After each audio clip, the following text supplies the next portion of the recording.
Hey guys, welcome back to the channel. After the video I did on the F-Type of the cost of ownership over a period of time, I wanted to do the same for the F-Pace and compare how they've stacked up. They're two very different cars used for two very different purposes.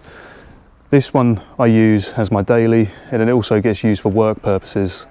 I travel for work, to work in this car. But I wanted to stack up those costs. When I was buying this car, it's very hard to understand, what sort of costs I was going to be screwing myself in for the next couple of years or however long I intended to keep this.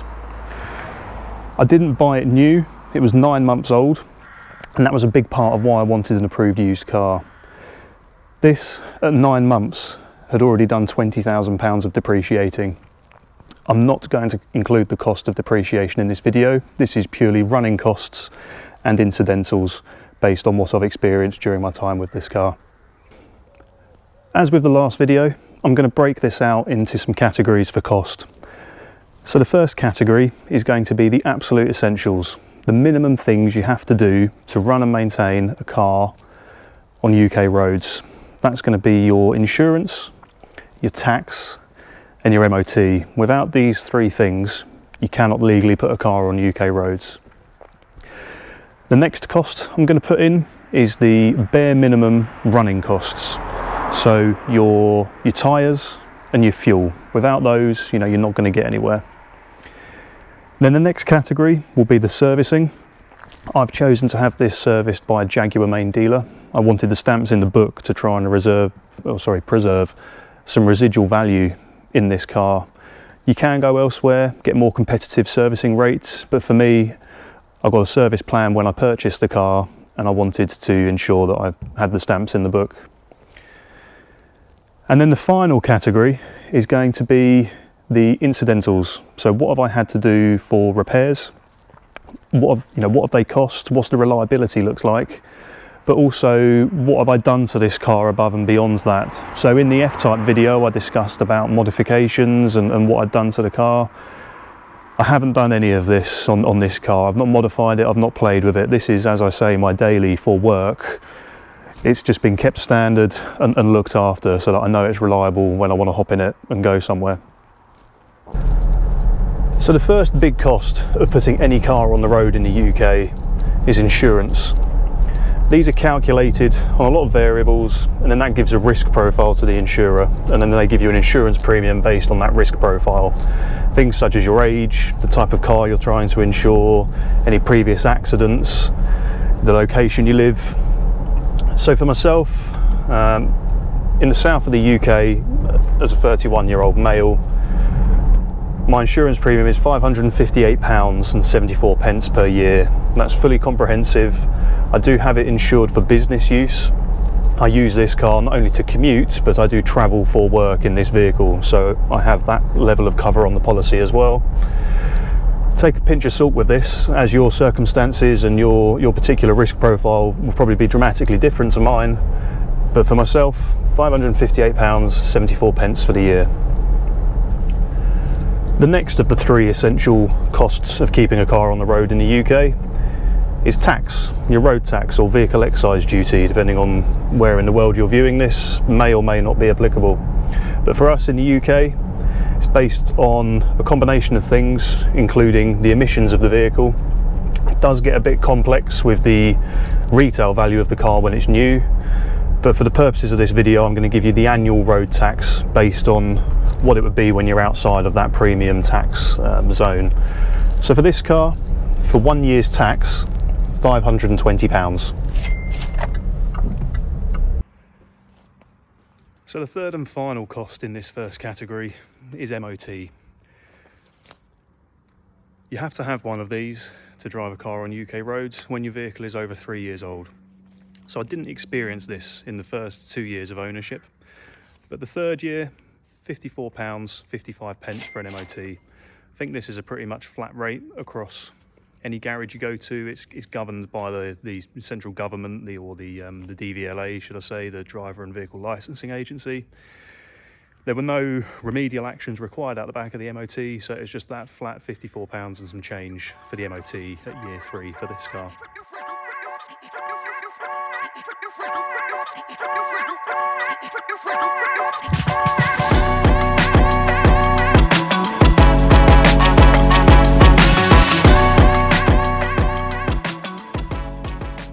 the next category that I want to talk about is the cost of fuel and tyres.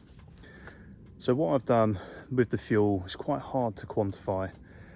I've taken the average cost of fuel from between when I purchased the car to today, and I know there's been a lot of fluctuations in that price.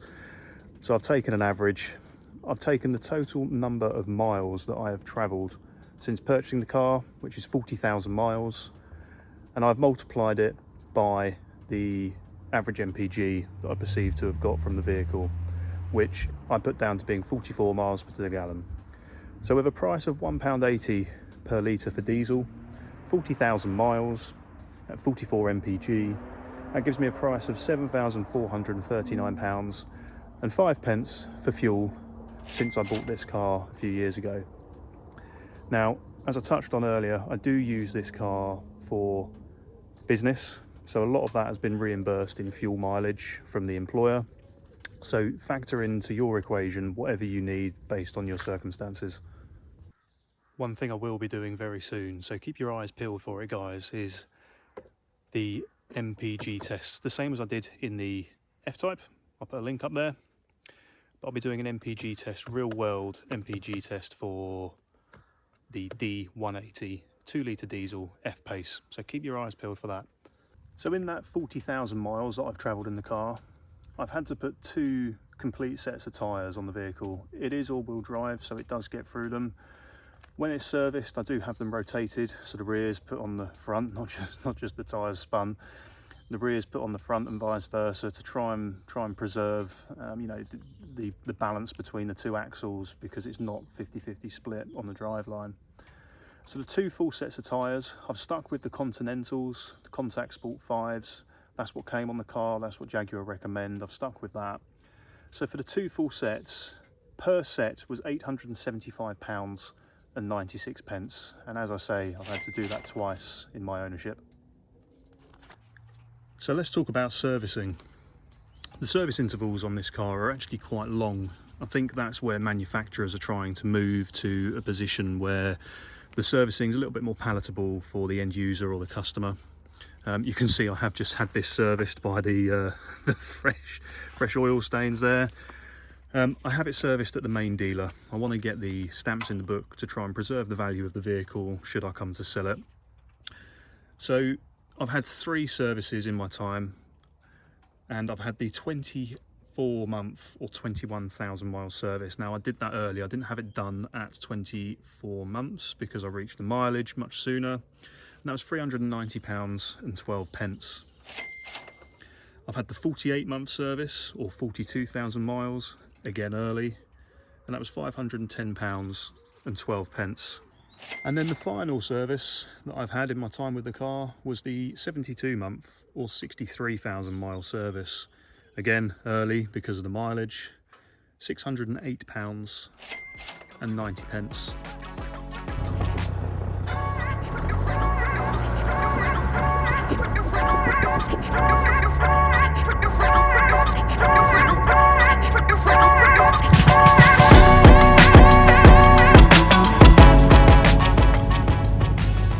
So what I want to talk about now is repairs. These cars do get quite a bad rap online and in the press for their reliability. I think that's a trademark of Jaguar Land Rover.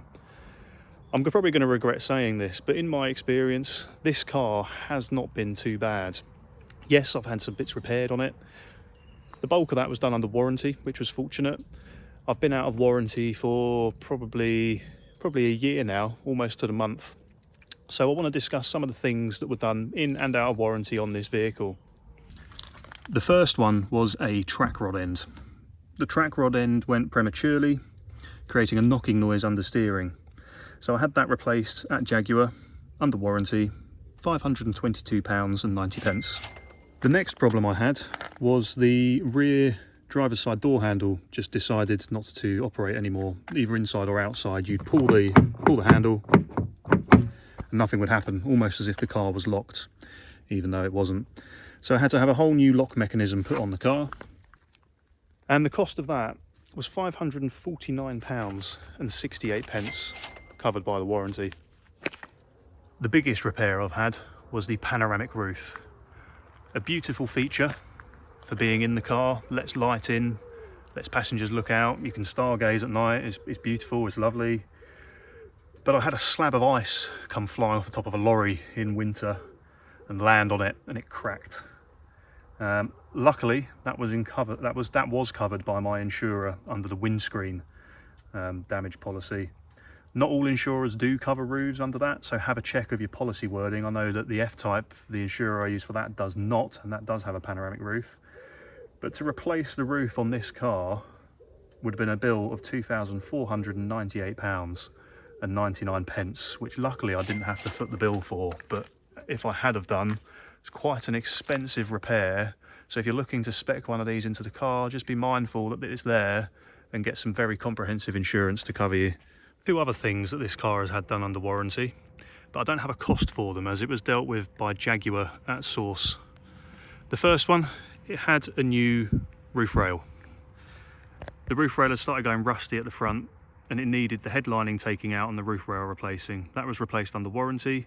I don't know the cost, but I think it's important to include as this might impact your decision buying this car. And then the second thing it's had done is it had new wheel bearings at the front. There was a service recall. I don't think there's any reason to be concerned about that. You know, manufacturers recall stuff quite frequently, but there was a service recall. 2 new wheel bearings, both on the front, were replaced under warranty at no cost.